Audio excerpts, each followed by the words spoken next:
Mohamed Youn's voice was quiet, yet filled with deep sadness.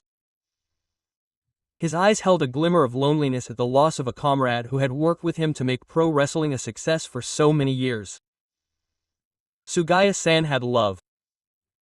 His words echoed as heavily and passionately as the sweat he had shed in the ring. The love that Nei spoke of was not just words. It was a soulful commentary that conveyed the heartbeat of the wrestlers in front of the microphone and moved the hearts of the audience. Sugaya Daisuke was not just an announcer. His commentary had rhythm. He had the power to turn into words the shouts at the moment a move was executed, and the fleeting breath of a wrestler as he stood up. He was not someone who watched pro wrestling, but someone who felt it. He felt that passion closer than anyone else. They enjoyed playing golf together in their private lives, and had time to laugh together in the ring town. It was a true friendship that went beyond a work relationship. He kept saying that he truly loved pro wrestling. No matter how busy they were or how tired they were, Sugaya and Anna would come to the venue.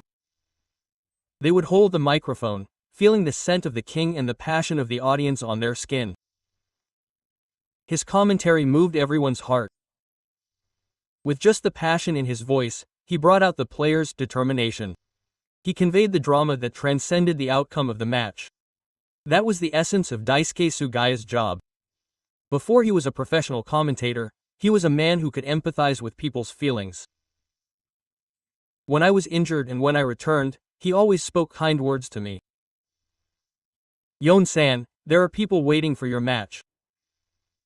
You have no idea how much strength those words gave me." Youn took a quiet breath and continued.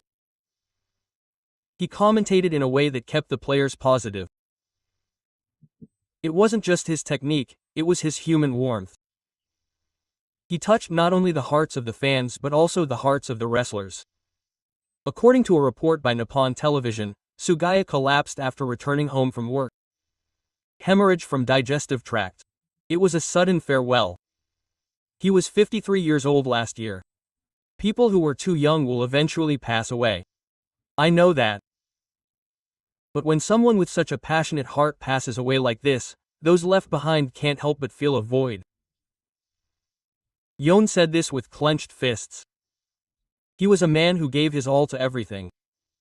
His entire life was contained in those words.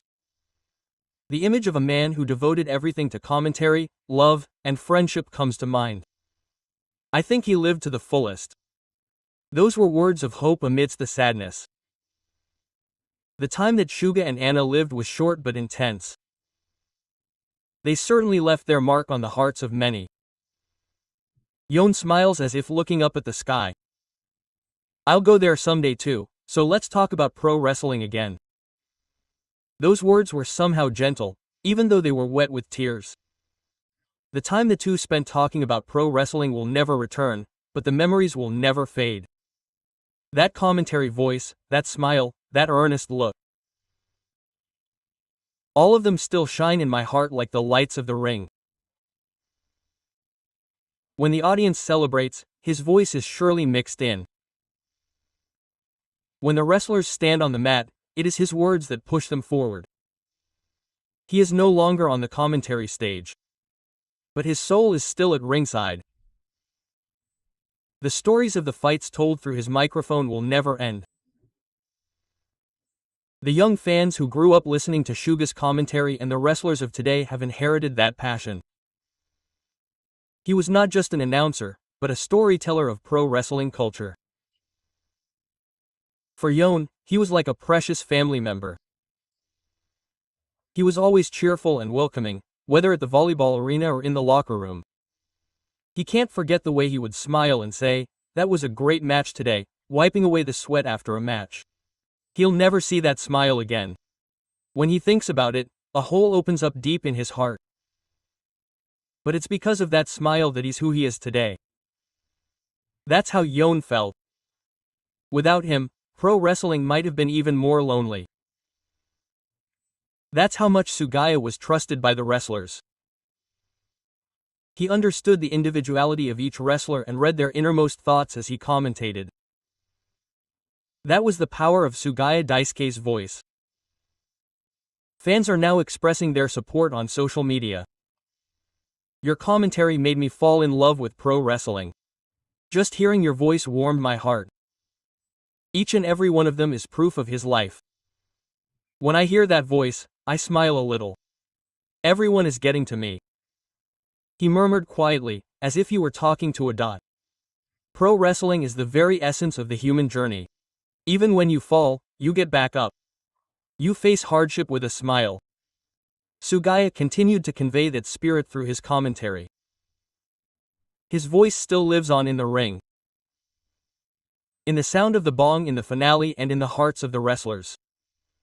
His words became a light that will forever illuminate professional wrestling. Yon engraves that light in his heart and begins to walk again. As long as he fights in the ring, the souls of Shuga and Anna will be by his side. The voices over the microphone still echo in the back of his ears. Fighting, Yon. Sugaya and Daisuke Anna will still be holding the microphone today on the commentary stone in heaven. They will be talking about the investment of the fighters while looking out at the ring. Their voices can no longer be heard, but if you listen with your heart, they will always be there.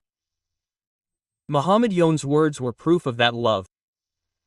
I wanted to send him off with gratitude, not tears. Because the man called Sugaya Daisuke was someone who talked about professional wrestling with a smile until the very end. His life was passionate, straightforward, and beautiful, just like the commentary. He walked alongside those who stood in the ring, supported them with his voice, and connected them with his heart. That story will be passed down forever.